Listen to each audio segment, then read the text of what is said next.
If you'd like a deeper, more nuanced understanding of Chiron, refer to my last video entitled The Meaning of Chiron. In it, I tell the full story of Chiron's life. Here I give a short version. I offer the story again because the mythological tale associated with any astrological factor is integral to understanding that factor in the birth chart. Chiron was a centaur with an unfortunate beginning. He was conceived in an act of rape while both of his parents were disguised as horses. When he was born, his mother laid eyes on the half-man, half-horse creature and screamed, "Get this monster away from me." In response, Chiron rejected the half of himself that was horse. But when he dissociated from that half, he also broke from the animal part that holds the instinctual nature. And without access to his instincts, Chiron is extremely vulnerable. Chiron has a brilliant mind, a charismatic personality, and he's the greatest healer on earth. But the fact that he's cut off from his instincts causes him to sustain a secondary wound. This wound is an arrow in the thigh coated with a toxin that causes it to never heal. This wound is, at least in part, by his own design. But the pain is terrible, and it goes on for 900 years. Chiron finally comes to the realization that the only way out of his pain is to physically die. But there's a problem. He's an immortal. So death by his own hand is not possible. He beseeches Jupiter, king of the gods, for physical death. As soon as he makes that request, a path opens and he's able to pass away. When Chiron dies, an enormous amount of fire and light is released. And Chiron is free of the pain that plagued him for so long. In the horoscope, Chiron stands for the place in which we sustain an early wound, an original wound. This wound is generally out of our control. It comes at our birth, through our genes, or at the very least in early childhood. Chiron in the chart indicates a secondary wound as well.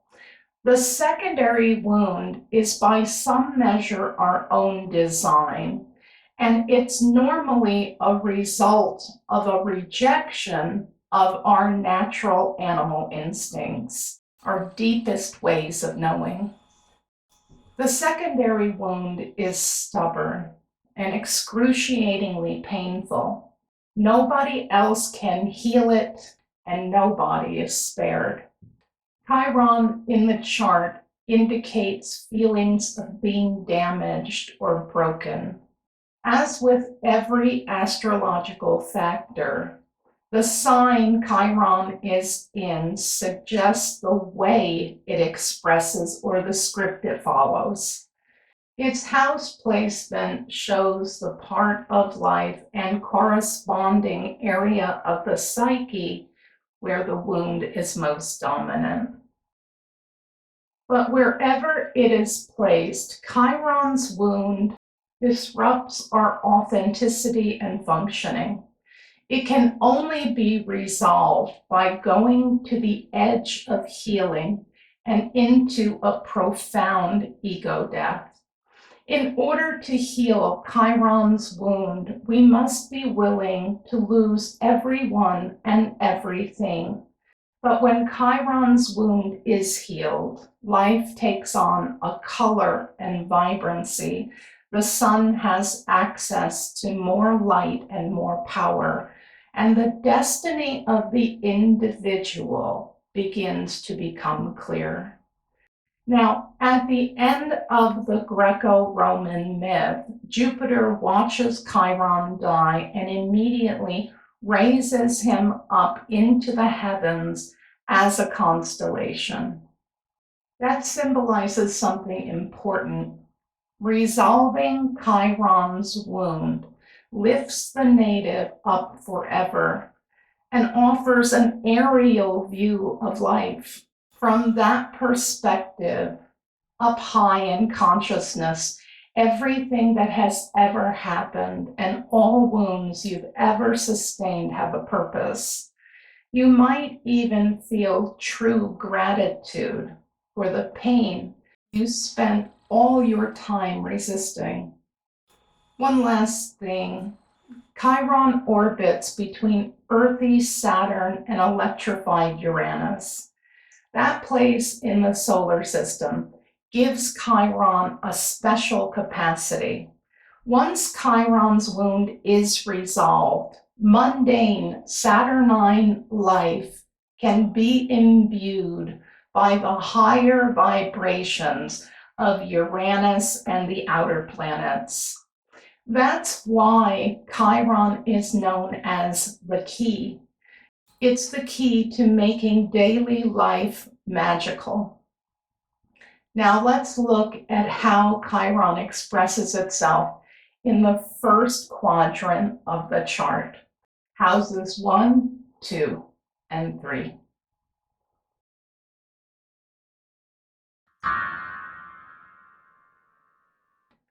The first house is an interfacing between you and the world. That interfacing occurs through a body, and so the body is contained in the first. This is also the house of primary identity. That's the self you feel most comfortable projecting into the world. Chiron in the first makes this projection an uncomfortable prospect. When Chiron is in the first, you might actually find something different or unusual about the native's body in terms of appearance. But more often, there's an inner perception of deformity, not a real one. This inner perception makes the native feel a lack of confidence in how they meet the world. When I started looking into Chiron, the thing that jumped out at me was the high rate of body disdain associated with this placement. Distortions about the body run rampant. This kind of body rejection usually means that the instinctual nature is rejected too. Being out of touch with the instincts means not being able to hear the body or not listening to what the body needs. These natives may not know how hungry they are or how much sleep they need. The most problematic part of this is not being able to see predators, be they outer or inner ones. If you reject the body, you reject the body's ways of knowing. Likewise, when Chiron is here, something has usually happened to the native that's caused the individual to have a distorted sense of being. By that, I mean early on, they come to believe that their life is not their own. They have trouble doing what they want or blazing their own trails. They come to believe instead that they're here to be a mirror for someone else. You often see this placement neglecting action on their own behalf and instead acting on behalf of others. They fight for others. They defend others. They rescue others. This can be a strength, and it can lead to a lot of great work, as in being a paramedic, a trial attorney, an activist. But underneath these displays of strength are often deep-seated self-doubts. Chiron in the first brings feelings of weakness, brokenness, and wounding. In some cases, these feelings lead to a false self. By this, I mean a person who's overly confident and full of bravado. It's the person who speaks about how strong and tough they are, because that feels a lot safer out in the world than walking around vulnerable and broken. However, when Chiron in the first is healthy or healed, it manifests as an incredible amount of charisma. Chiron here exudes the gravity of Saturn and the electricity of Uranus. In the secret depths of the 8th house, this energy might be hidden, but in the first, there's nothing to stop that light from shining through. Having access to both of these energies in the house of projection can be very magnetic. The highest expression of Chiron in the first is the charismatic healer. It's easy to want to be the student or follower of such a person, to feel attracted to their glow. And because they have a certain magic, they can be drafted into healing roles and leadership roles. Any astrological factor in the first deals with self-sufficiency. A wounded expression of this placement has trouble asking for help. They even reject help when it's self-destructive to do so. Underneath this behavior is a wound. These individuals were usually exploited when they were young. In times of extreme vulnerability, they were rejected, ridiculed, or manipulated. Withstanding terrible disappointments in this way often causes Chiron in the first to lack trust in other people. They feel the weight of the world is on them and them alone. Another reason this placement might be rigidly independent is for fear of having their desires criticized or sabotaged. Thus, true expressions of passion and inspiration are difficult for this Chiron.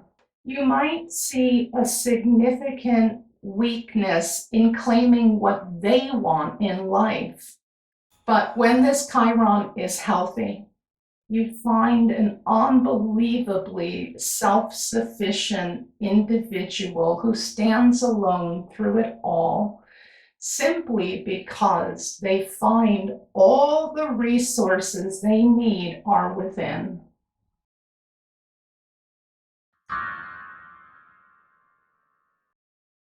The second house of money, values, and possessions has two levels, a tangible level and an intangible level.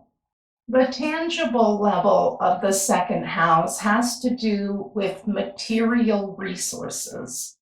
The intangible level has to do with internal resources and self-value. Let's start with Chiron's effect on self-value. Oftentimes, this manifests as a natural value system in the personality that clashes terribly with the values they were brought up with in early life. Sharing values makes you feel like you belong.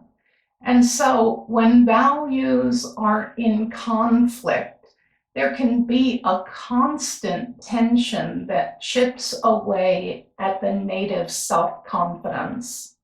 When values that seem wrong or unethical are taken very seriously in the childhood environment, it can be difficult for the native to stay centered. For instance, valuing sensitivity in a family that values being tough can result in a wound. It's also wounding to be a free spirit in a strict home. Having to hide parts of yourself because they're not accepted results in wounding. Chiron in the second may also grow up exposed to values that are all wrong or to no values at all.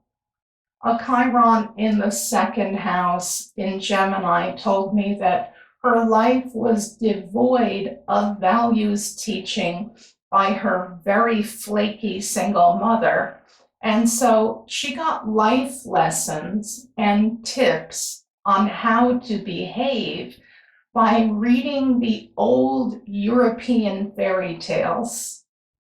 Since this is the house of physicality, Chiron in the second can indicate a poverty of touch and an absence of sensory stimulation. I've heard reports from this placement about rarely being touched and never being able to delight in the senses without a guilt trip or shame attached.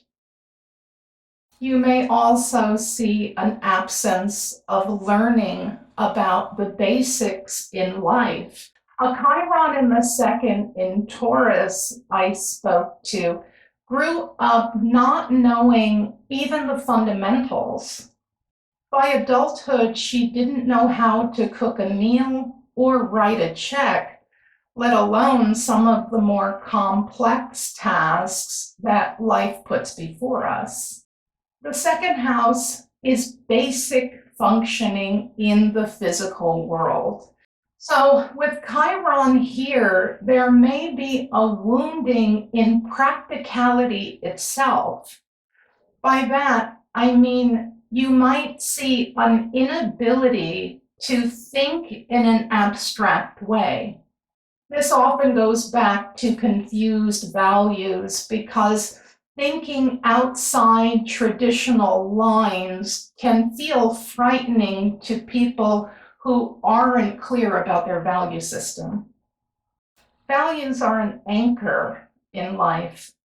When values are not certain, people feel a lack of inner stability.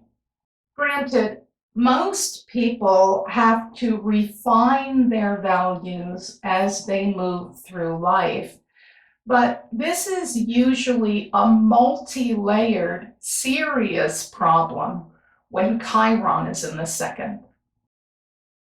Now, let's talk about the tangible aspect of the second house.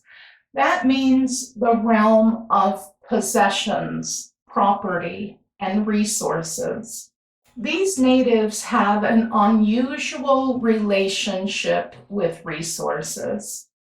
Depending upon the sign Chiron is in, you might find a hoarder for whom possessions take the place of relationships or act as a defense against life.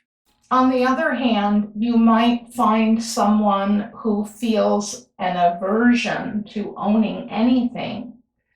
In short, with Chiron here, the natural value that people place on money and objects is distorted.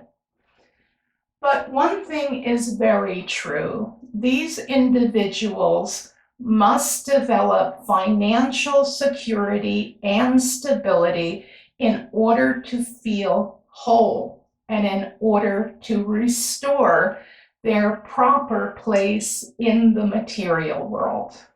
We know the body is in the first because it's how we interface with the world, but it's also in the second because the body is the only possession we're sure to own from the day we're born to the day we die. It might change drastically, but it's ours. Chiron here has problems valuing the body. That includes the body's natural cycles, its emotions, and its needs. In other words, there are problems with being both realistic and authentic about their current incarnation. This Chiron placement has a wound in regard to values, both inner and outer. And they're given painful lessons that bring them back to wounded self-love time and time again. You know, this Chiron native is healed when they develop an unshakable belief that love is the most valuable commodity in the universe and that they're meant to be a recipient of love by virtue of being born and being here.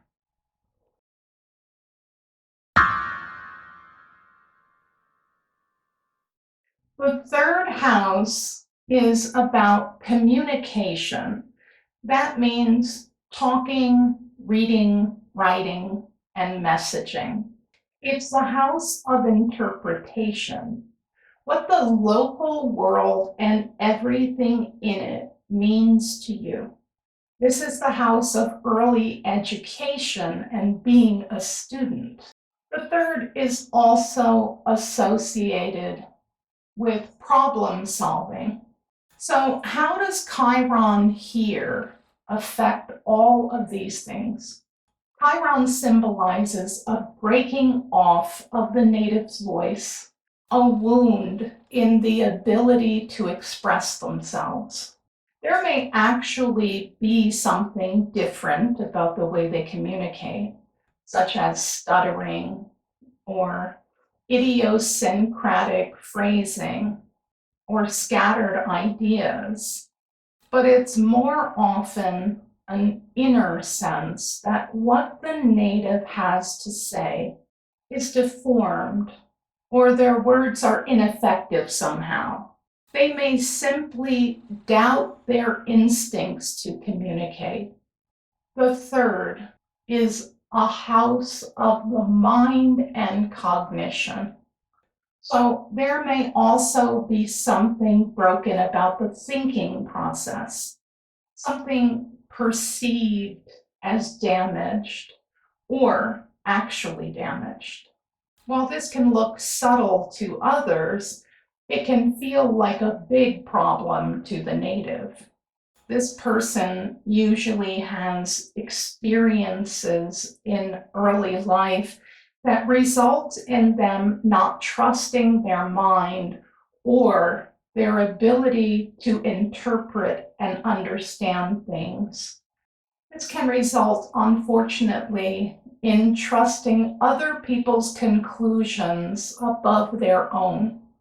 That is, of course, a power-sapping way to move through the environment, and it causes a great deal of trouble in reaching personal destiny.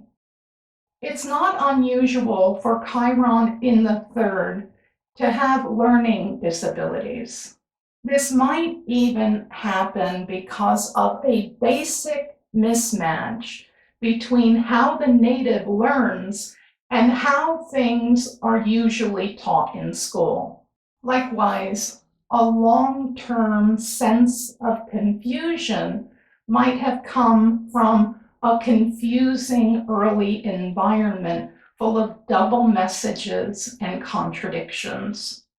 Logic is supposed to organize this, but people with this placement come from environments in which logic is misused and emotions are disguised as facts. This placement also tends to experience a split between mind and emotion. The split can be very problematic because you can't know the truth if you don't have a balance there. You might find a person who's known for submitting to emotional triggers and reacting quickly to everything. Or you might find on the opposite end a talking head, someone who elevates logic beyond what it's worth. They may focus completely on what they know in a futile attempt to gain control over the universe. Childhood experience is always relevant when it comes to interpreting Chiron because Chiron's wound comes early. With this placement, we often see a family culture devoid of meaningful topics. So these natives may grow up with an inability to express their inner world in a meaningful way. But the personal pain that comes from these issues is designed for a reason. With this placement, Chiron is asking the native to dive deep inside and find the beauty and healing power in their own mind and experience an objective understanding of their pain. You see, when there is a place inside that's broken, there's a lot of space in the fractures, a lot of possibility. When broken parts come back together, there's something new in the pieces. When Chiron is healthy and healed, you get someone who can articulate the importance of individual perceptions and the benefits of controlling the mind. You might even find a natural prophet or medium, or an individual whose speech is mesmerizing because Chiron's charisma pours through. This Chiron has to find the truth within themselves. They have to know their own take on things, because as Carl Rogers once said, that which is most personal is most universal. Know your own mind, and you have something that can help the world. Underneath it all, communication has to be authentic to be powerful. Once the wounds of early life are healed, this is a beautiful Chiron. It's the person who speaks in an articulate way about meaningful things. They use healing language that reaches the damage. And they have an ability to speak about difficult or controversial issues in a way that's gentle and calm. Thank you for watching Secrets from an Astrologer's Desk. Next is all the ways you can get in touch for a birth chart reading and full astrological services. I'm Joy, Chiron in the second quadrant to come.